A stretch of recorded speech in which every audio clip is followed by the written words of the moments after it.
जब आप कोई बुरा कार्य करते हो या अच्छा कार्य करते हो, आपको लगता है कि कोई मुझे देख तो नहीं रहा।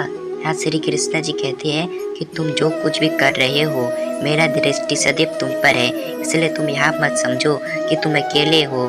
तुम्हारे साथ श्री कृष्ण सदैव है। वह सब कुछ करो जो तुम्हें करना है, लेकिन लालच से नहीं, अहंकार से नहीं, वासना से नहीं, ईर्ष्या से नहीं, बल्कि प्रेम, करुणा, नम्रता और भक्ति के साथ करो। जो आप चाहते हैं इसके लिए नहीं लड़ते, तो जो खोया है इसके लिए मत रहो। आसान भाषा में बोलो तो मनुष्य सब कुछ चाहता है, पर सब कुछ इसे नहीं मिल सकता। आपको जो नहीं मिला इसके लिए पश्चाताप मत करो, और जो आपसे खो गया, जो आपसे अलग हो गया, इसके लिए निराश मत हो। ठंड या गर्मी, सुख या दर्द का अनुभव करें। वे आते और जाते हैं, उन्हें ध्यानपूर्वक सहन करें। समय एक सा नहीं हो रहता। आज दुख है तो कल सुख भी आएंगे, और सुख के बाद दुख भी आना स्वाभाविक है। आपको पूरी तरह और श्री कृष्ण पर विश्वास के साथ अपना जीवन निर्वाह करना चाहिए। सत्य कभी नष्ट नहीं हो सकता। अच्छे करने से नहीं डरना चाहिए। लोग अक्सर सत्य कहने से बचते हैं या डरते हैं, पर सत्य कभी छिप नहीं सकता और ना ही कभी मिट सकता है। कितना भी छिपा ले, पर सच तो आ ही जाता है। इसलिए जो बात सच पर आधारित है, इसे करने या कहने और मानने से कभी नहीं डरना चाहिए। इस शरीर को मोह मत करो। यह तो माटी है, माटी में मिल जाएगा। अमर तो आत्मा है, जो पर आत्मा में मिल जाएगा। लोग अपने शरीर को सुंदर बनाने में लगे रहते हैं, पर आत्मा की सुंदरता शरीर की सुंदरता से कहीं ज़्यादा महत्वपूर्ण है। शरीर तो निश्चित है, मिट्टी में ही तो मिल जाता है, पर आत्मा तो अमर है। इसलिए आत्मा की सुंदरता पर ध्यान दो। आत्मा की सुंदरता अपने को श्री कृष्ण में लीन करने से मिलती है।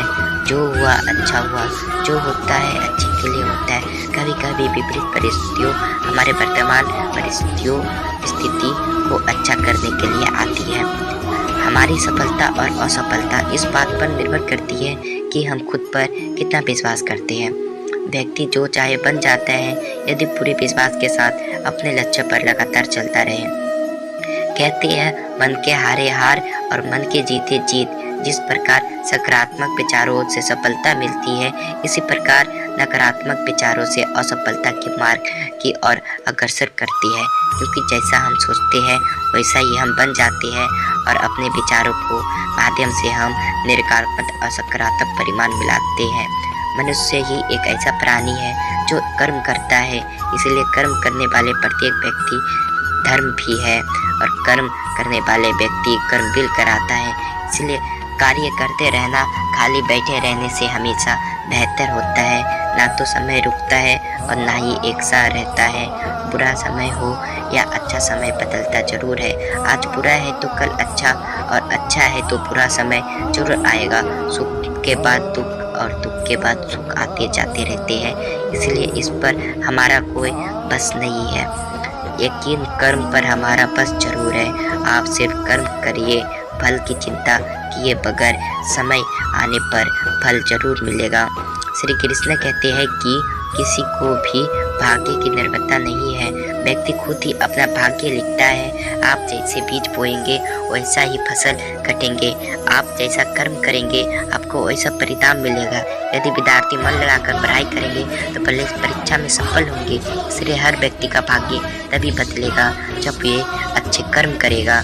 जो कुछ भी है वर्तमान में है, जो बीत गया वे नहीं आएगा, और जो आने वाला है इसकी चिंता नहीं बल्कि खुले हाथों से इसका स्वागत करें। मन इन लोगों के लिए दुश्मन है जो तरह से काम करता है, जो नियमित नहीं रहता, और जिसने मन को जीत लिया इसके लिए मन सबसे अच्छा मित्र है। जो कर्म में अकर्म देखता है और कर्म में कर्म देखता है, वही मनुष्य बुद्धिमान होता है। जिनके मन और आत्मा समानिक है वे इच्छा और क्रोध से मुक्त है। जो अपने आत्मा को जानते हैं उनके साथ ईश्वर की शांति है। क्या गया है तुम्हारा जो तुम रोते हो? तुम इस संसार में क्या लाए जो तुमने खो दिया? तुमने क्या पैदा किया जो खो दिया? क्यों तुमने जो भी लिया यहीं से तो लिया? जो भी दिया यहीं पर दिया। आज जिसे तुम अपना कह रही हो कल किसी और का था और परसों किसी और का होगा। फिर क्यों रोते हो? पूर्ण लगन के साथ अपने कार्य करो, लेकिन इसके फल की इच्छा मत करो, क्योंकि जब आप फल की इच्छा करते हैं तब कहीं ना कहीं आप अपने कार्य पर पूर्ण समर्पित नहीं हो पाते। भगवान कृष्ण कहते हैं खुद पर विश्वास करो और अपना कर्म करते रहो। संदेह करने वाले को ना तो इस दुनिया में और ना ही उस दुनिया में खुशी मिलती है। जीवन ना तो भविष्य में है ना अतीत में है, जीवन तो बस इस पल में है। जीवन तो इस क्षण का नाम है। जिस व्यक्ति का कोई लगाव नहीं वह वास्तव में दूसरों से प्यार कर सकता है, क्योंकि इसका प्यार शुद्ध और दैवीय है। तू करता वही जो तू चाहता है, फिर होता वही जो मैं चाहता हूँ। तू कहीं कर जो मैं चाहता हूँ, फिर होगा वही जो तू चाहता है।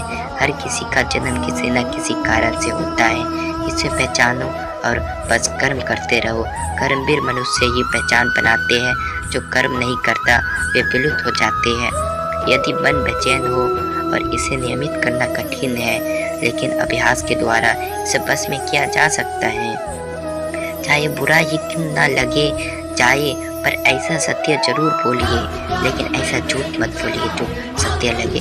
श्री कृष्ण कहते हैं कि वे किसी भी भाग्य के निर्माता नहीं है, खुद व्यक्ति भाग्य लिखता है। और आप जैसा बीज बोएंगे वैसा फसल कटेंगे, आप जैसा कर्म करेंगे वैसा परिणाम मिलेगा। यदि विद्यार्थी मन लगाकर पढ़ाई करेंगे तो परीक्षा में सफल होंगे, और इसलिए हर व्यक्ति का भाग्य तभी बदलेगा जब वे ऐसा कर्म करेगा जो कभी भी किसी वर्तमान में है तो बीत गया, ये नहीं आएगा और आने वाला इसकी चिंता नहीं। पूरे हाथ से इसका स्वागत करे। मन इन लोगों के लिए दुश्मन है जो तरह से काम करता है, कभी बुरे का अंत नहीं होता। कोई भी व्यक्ति जो अच्छा काम करता है इसका कभी बुरा अंत नहीं होगा। चाहे यहाँ पर आने वाले संसार में बुरे कर्म करने नहीं पड़ते, हो जाते हैं, और अच्छे कर्म होते नहीं करने पड़ते हैं। मनुष्य अपने विश्वास से सहमत होते हैं, जैसा कि विश्वास करता है वैसा ही बन जाता है। अभी निराश मत हो, क्योंकि तेरा वक्त कमजोर हो सकता है। तू नहीं, आप बुराई से कुछ समय के लिए बच सकते हो, लेकिन बुराई तुम्हें हजारों के भीड़ में भी तुम्हें ढूंढ लेगी, जैसे गायों के झुंड में बछड़ा अपनी माँ को ढूंढ लेता है। क्रोध की अवस्था उम्र भर में जन्म लेता है, भर में बुद्धि को नष्ट कर देता है, और बुद्धि नष्ट होते ही व्यक्ति का पतन हो जाता है। मेरा तेरा छोटा बड़ा अपना पराया मन को मिटा दो, फिर सब तुम्हारा है और तुम सबके हो। आपको अपनी निर्धारित कर्तव्य करने का अधिकार है, लेकिन आप कर्म के फल के हकदार नहीं। अपने कार्य के परिणामों का कारण स्वयं को भी ना समझें और कभी भी अपने कर्तव्य को ना करने के प्रति आस्था ना रखें। आप अकेले हो जाए, अकेले ही जाना, इसलिए खुद पर भरोसा करो।